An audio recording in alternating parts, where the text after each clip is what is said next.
With his team facing the seemingly impossible task of overcoming the largest deficit in Ryder Cup history, U.S. Captain Keegan Bradley offered the kind of inspiration that only he could. 8-3, Bradley stated on Saturday night, referencing the Super Bowl LI comeback by his beloved New England Patriots and hoping his guys could do the same with their 7-point disadvantage through 4 sessions. Who was he kidding, though? The Europeans needed less than a field goal in Sunday singles at Bethpage Black to win the Cup for the 9th time in 12 tries.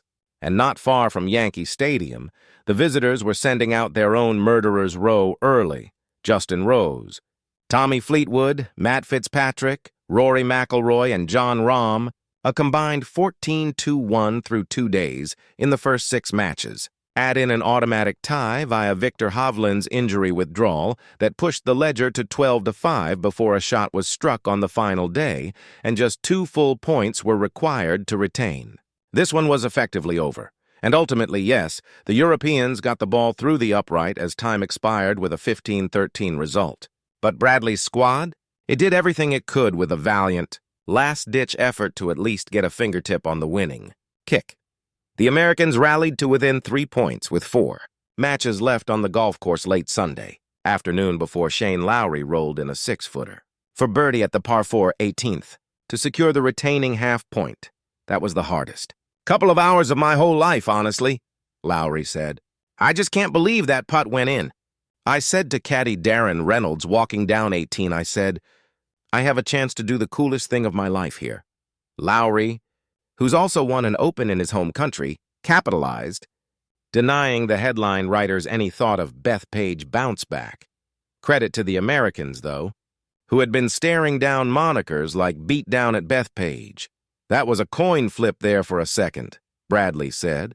"Never more proud of anything in my life." Since the Ryder Cup moved to 5 sessions and 28 points in 1979, no team, European or American, had led by more entering singles. Fleetwood was 4-0. World number 1 Scottie Scheffler was 0-4. It had been that kind of week, which was made uglier by large swaths of the New York crowd heckling and launching personal insults at the European team members. No target bigger than McIlroy. Like Babe Ruth against the Cubs in the 1932 World Series, McIlroy had called the Europeans shot not once but twice ahead this 45th Ryder Cup. During Europe's victory presser 2 years ago in Rome, he spoke to the feat of winning an away Ryder Cup, how it's one of the most satisfying accomplishments in the sport, and then delivered this guarantee. And that's what we're going to do at Bethpage. A few weeks ago, he said similar in a message to the Great Britain and Ireland Walker Cup team. "Please beat them, because I know we're going to beat them at Bethpage. It's nice to be right," McIlroy said to begin his 6th winner's presser. The Americans were favored coming in. They boasted 8 of the top 12 players in Data Golf's world ranking, including Scheffler and golf's Sultan of Swat, Bryson DeChambeau. But McIlroy knew deep down who possessed the real edge. His side had the continuity, with 11 returning players from that 5-point Rome route and a dozen of the same surnames, with Rasmus Højgaard replacing his twin, Nikolai. They had the experience, with not only 3 fewer rookies, but a combined 32 previous Ryder Cup starts to the Americans' 15. And, if you believed them, they had the stronger motivations. As European captain Luke Donald said in his opening ceremony speech, "We are fueled by something money cannot buy: purpose, brotherhood, and a responsibility to honor those who came before us, while inspiring those whose time is yet to come." After money dominated the lead-up to an event that left no stone unsponsored, Bradley and his players were bombarded with early week questions about the PGA of America's decision to pay each competitor $500,000 while their counterparts continue to play for free. Once the first tee ball was struck, however, the attention shifted to Bradley's decision-making, mainly his choice to run out the foursomes partnership of Colin Morikawa and Harris English for not 1 but 2 bludgeonings at the hands of McIlroy and Fleetwood, despite Data Golf ranking that pairing as Bradley's worst of 132 possible combinations. That wasn't the only head-scratcher, and his stars did little to bail him out. "We wanted to stick with the plan, and that's what we did," Bradley said Saturday night. Somehow, it almost paid off in what would have been an unprecedented comeback. Sunday tickets, originally going for four figures, began plummeting on resale markets, some below $400, including fees. With the get-in price substantially lowered, it sounded as if many of the available tickets were being gobbled up by the European faithful, excited to step up to the challenge of drowning out those drunken jeers. A shift in atmosphere was noticeable, though it wasn't enough to quiet the U.S. supporters and spare McIlroy more boos and taunts.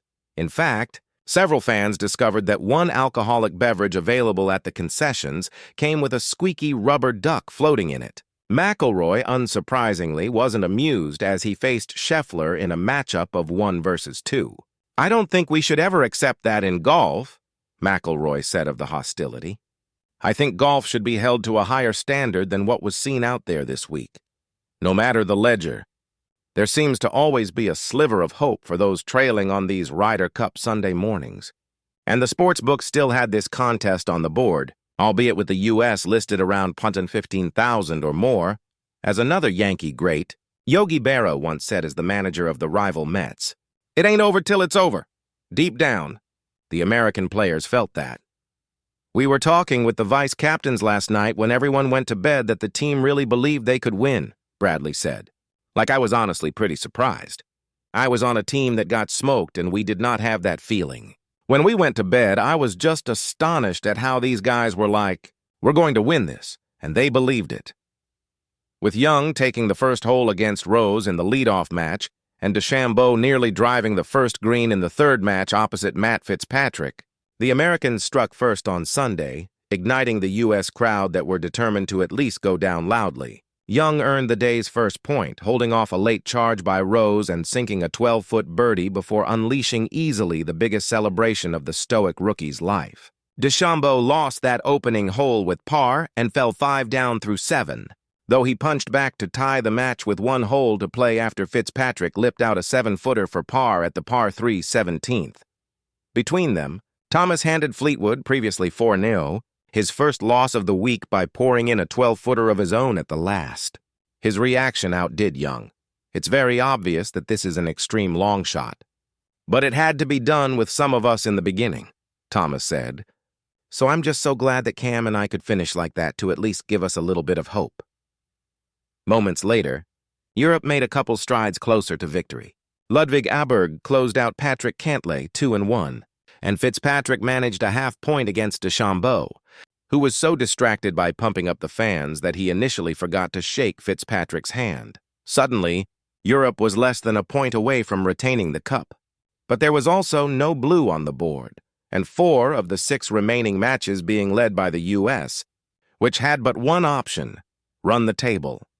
Scheffler followed with his first win of the competition, only needing 1 under golf to beat McIlroy, 1 up, and the emotions came out in his post-round interview with NBC's Damon Hack while talking about how his teammates had picked him up, adding to, Scheffler's breakthrough were wins by Xander Schauffele, 3-2, over Jon Rahm and J.J. Spawn, 2-1, against Sepp Straka, which moved the home side to double digits, 13.5, 10.5.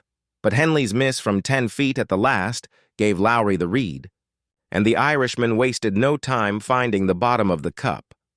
The final session ended with a Ben Griffin point, 1 up over Højgaard, 3 ties, and most notably, the Europeans winning just 1 match on a day in which Fleetwood, Rose, McIlroy, and Rahm all lost. "I knew it would be tough," Donald said. "I didn't think they would be this tough on Sunday. They fought so hard, and all the respect to them." The respect was mutual from Bradley, who said his biggest regret was how he set up the golf course. The black course's benign layout, softened by midweek storms, essentially turned this Ryder Cup into a putting contest. And even with the Americans' Sunday turnaround, Europe still boasted 6 of the 7 best putters. According to strokes gained, prompting Thomas to say, "That's what Keegan needed. He needed us to make more putts." He turned this European team into a really unstoppable force, especially the first 2 days, Bradley said of Donald. "And you know, in my eyes, I think he's the best European Ryder Cup captain ever."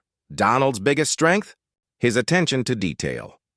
When the doors to the players' hotel rooms let too much light in, Donald had the cracks covered.